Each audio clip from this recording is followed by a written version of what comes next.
हमारी धरती जो कि खुद में एक रहस्य है, में कई ऐसी जगह हैं जिनके रहस्यों की गुत्थियों को सुलझा पाना आज भी आसान नहीं है। साइंस और टेक्नोलॉजी से भरी इस दुनिया में कई ऐसी जगह हैं जिनके जवाब किसी को नहीं पता। एक ऐसी ही रहस्यमय जगह है बरमूडा ट्रायंगल, जिसको डेविल्स ट्रायंगल भी कहा जाता है। यहाँ आज तक जितने भी विमान और हवाई जहाज गुजरे हैं वो कभी वापस नहीं आए और ना ही उनका कोई नामो निशान मिला। ये एक काल्पनिक ट्रायंगल है जो कि 5 लाख स्क्वायर किलोमीटर के साथ अटलांटिक महासागर में फैला हुआ है, जिसके एक कोने पर है फ्लोरिडा, दूसरे पर है बरमूडा और तीसरे पर है प्यूर्टो रिको। बरमूडा ट्रायंगल की दास्तान कुछ इस तरह है कि यहाँ पर आज तक जितने भी जहाज और विमान इस त्रिकोण के आसपास से या इसके अंदर से गुजरे तो उनने अपने बेस स्टेशन के साथ अपना कांटेक्ट खो दिया था और अचानक से वो गायब हो गए। दरअसल ये सिलसिला शुरू होता है सन 1492 से, जब क्रिस्टोफर कोलंबस नाम का एक व्यक्ति एक जहाज में बैठकर अपनी यात्रा पर निकलता है और जैसे ही वो इस जगह पर पहुंचता है या इसके आसपास पहुंचता है तो उसके साथ अजीब अजीब घटनाएं होना चालू हो जाती हैं। जैसे ही उन्होंने इस त्रिकोण में प्रवेश किया तो अचानक से लहरें उठने लगीं, आसमान में काले बादल छाने लगे और उनकी नाव का संतुलन बिगड़ने लगा। तो जब उन्होंने ये लोगों को बताया तो उनकी बातों को नज़रअंदाज कर दिया लोगों ने। लेकिन जब 1872 में मैरी सेलेस नाम का एक जहाज अपने क्रू मेंबर्स और यात्रियों के साथ इस एरिया से गुजर रहा था तो वो भी अचानक से गायब हो गया और ठीक 1 महीने बाद एकदम सही हालत में पाया गया। पर हैरानी की बात ये थी कि उसमें जितने भी लोग सवार थे उनका कुछ आता पता नहीं चला। आखिर वो लोग कहाँ गए? इन्हें समंदर निगल गया या सबने कूदकर अपनी जान दे दी? इसका जवाब तो उन लोगों के साथ समंदर की गहराइयों में ही दफन हो गया। फ्लाइट 19 जो कि यहाँ की सबसे फेमस घटना है, 5 दिसंबर 1945 में जब यूएस नेवी के 5 टॉर्पीडो बॉम्बर्स ने 14 अमेरिकन पायलटों के साथ उड़ान भरी थी, जो कि उनकी एक सिंपल सी ट्रेनिंग का हिस्सा था। पर बरमूडा ट्रायंगल के आसपास पहुंचे तो उनकी लीडर ने कंट्रोल टावर को एक रेडियो मैसेज भेजा कि यहाँ कुछ गड़बड़ है। सब मशीन्स और कंपास ने काम करना बंद कर दिया है और देखते ही देखते उनका कांटेक्ट टूट गया और कंट्रोल रूम के रेडार से गायब हो गए। फिर इनको ढूंढने के लिए एक सर्च प्लेन भेजा गया जो कि ठीक आधे घंटे बाद वो भी गायब हो गया। दोस्तों, ऐसा बिल्कुल भी नहीं है कि बरमूडा ट्रायंगल की रहस्यमय घटनाओं से कोई वापस नहीं लौटा। ब्रूस ग्रेनर नाम के व्यक्ति उस मौत के कुएं से जिंदा लौट के आए हैं और इन्होंने अपने साथ घटी इस घटना के बारे में कुछ ऐसा बताया था कि 1970 में जब वो अपने पिता और पार्टनर के साथ बरमूडा के ऊपर से गुजर रहे थे तो अचानक से तेज़ रफ्तार से बादल उनकी ओर आने लगे और उनके प्लेन की रफ्तार इतनी ज़्यादा तेज़ हो गई थी कि उन्होंने 3 मिनट में 150 किलोमीटर का सफ़र तय कर लिया था। जो और बादल की धुंध इतनी ज़्यादा छा गई थी कि कुछ पता तक नहीं चल रहा था कि आखिर वो लोग जा कहाँ रहे हैं, इसलिए वो बस सीधे प्लेन चलाते गए।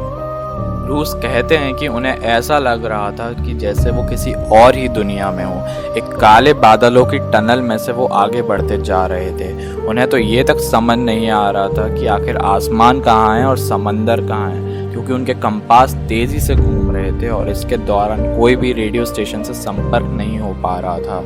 और लगभग जब 3 मिनट बाद उनको कोई ज़मीन का टुकड़ा दिखने लगा तो उन्होंने वहीं इमरजेंसी लैंडिंग कर दी और उन्होंने बताया कि प्लेन की रफ्तार इतनी ज़्यादा तेज़ थी कि नॉर्मल प्लेन की हो ही नहीं सकती है इतनी रफ्तार। यहाँ से गुजरे हुए प्लेन्स और शिप की घटनाओं की कोई कमी नहीं है। एक ऐसे ही केस हुआ था जब 2015 में एल्फारो नाम की एक कार्गो शिप फ्लोरिडा से प्यूर्टो रिको जा रही थी, जो 1 अक्टूबर को अचानक से रेडार से गायब हो गई, जिसके बाद कंबाइंड सर्च ऑपरेशन किया गया। पूरे 1 महीने की सर्च के बाद 31 अक्टूबर को एल्फारो समंदर की सतह से 15,000 फीट नीचे समंदर की गहराई में पाई गई। जब शिप का कैप्टन से लास्ट संपर्क हुआ था तब ऐसा लग रहा था कि शिप में पानी जा चुका है, जो कि एल्फारो से आखिरी कांटेक्ट था।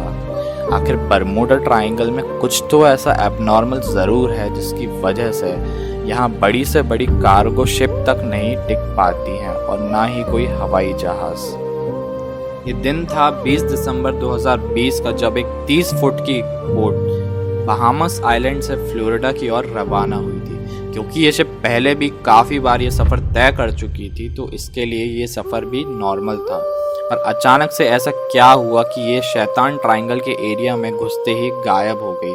क्या इसे समंदर निगल गया या कोई तूफान की चपेट में आ गई, जिसके बाद 4 दिन और 4 रातों तक सर्च ऑपरेशन चलता रहा, पर इस बोट का एक हिस्सा तक नहीं मिला। दोस्तों, अगर देखा जाए तो बरमूडा ट्रायंगल में गायब होने वाले जहाज़ों और विमानों की लिस्ट बहुत लंबी है। ऐसे न जाने कितने विमान हैं जो गायब हो चुके हैं लेकिन उन्हें रिपोर्ट नहीं किया गया, और जो रिपोर्ट हुए हैं उनकी लिस्ट भी काफ़ी लंबी है। कुछ लोग इस इलाके को एक स्पेशल टाइम जोन मानते हैं। उनका मानना है कि इस इलाके में समय यात्रा यानी कि टाइम डायलेशन की घटना घटती है। और तो और लोगों का ये भी मानना है कि इस जगह पर एक ऐसा पोर्टल है, मतलब कि एक ऐसा गड्ढा या फिर एक रास्ता है जो हमें पैरेलल यूनिवर्स यानी कि एक दूसरी दुनिया में ले जाता है। पर आखिर इन सब घटनाओं के पीछे का रहस्य का पर्दा वैज्ञानिकों ने उठा दिया है। दरअसल वहाँ समंदर के नीचे बहुत सारे ज्वालामुखी हैं, जिसमें से मीथेन नाम की एक गैस निकलती है जो पानी के घनत्व को कम कर देती है, यानी कि वहाँ के पानी की डेंसिटी को कम कर देती है, जिसके कारण वहाँ जो भी शिप जाती है वो डूब जाती है। और वहाँ से जो विमान गायब हो जाते थे उनके पीछे का रीज़न है हेक्सागोनल क्लाउड्स। ये जो 6 साइड्स वाले जो बादल होते हैं वो कोई नॉर्मल बादल नहीं होते हैं, ये एयर बॉम्ब क्लाउड्स होते हैं। इनके एक बादल का साइज़ 50 किलोमीटर से 80 किलोमीटर तक का होता है और इनके अंदर 250 किलोमीटर प्रति घंटे की रफ्तार से हवा चलती है, जो कि किसी भी विमान को तोड़ के फेंक सकती है। और ब्रूस ग्रेनन के प्लेन की रफ्तार इसलिए अचानक से बढ़ गई थी क्योंकि उन बादल के अंदर की जो हवा चल रही थी उनके प्लेन की उसी डायरेक्शन में चल रही थी। अगर वो अपोजिट डायरेक्शन में होती तो शायद वो भी बच नहीं पाते। तो ये था बरमूडा ट्रायंगल के पीछे गायब होने वाले जहाज़ों और विमानों का रहस्य। लेकिन ये बरमूडा ट्रायंगल अकेला ऐसा एरिया नहीं है जो इन सब घटनाओं को दर्शाता है। जापान के पास एक और ऐसा एरिया है समंदर में जो ऐसी ही घटनाओं को दिखाता है, जिसका नाम है द ड्रैगन्स ट्रायंगल। वो भी बरमूडा ट्रायंगल की तरह एक त्रिकोण बनाता है, जहां 1980 में एक 1.5 लाख टन लोहे के साथ डर्बीशायर नाम का एक जहाज, जो कि टाइटैनिक से 2 गुना बड़ा था, अचानक से डूब गया, जो कि उस समय ब्रिटेन की सबसे बड़ी शिप मानी जाती थी। जापान ने फिर एक रेस्क्यू और रिसर्च टीम भेजी जो कि आधुनिक टेक्नोलॉजी से लैस थी। वो भी गायब हो गई और डूब गई। तो फिर जापान की सरकार ने इस एरिया को डेंजर जोन घोषित कर दिया, उस एरिया में जाने को बैन कर दिया। इसके पीछे भी वही सेम कारण है जो कि बरमूडा ट्रायंगल के पीछे था, वही हेक्सागोनल क्लाउड्स और वही मीथेन गैस। आई होप आप सभी को बरमूडा का ये एपिसोड पसंद आया होगा, तो प्लीज़ वीडियो को लाइक कर देना और चैनल को सब्सक्राइब कर देना। मिलते हैं अगली वीडियो में एक नई दास्तान के साथ, तब तक के लिए सिया, गुड बाय।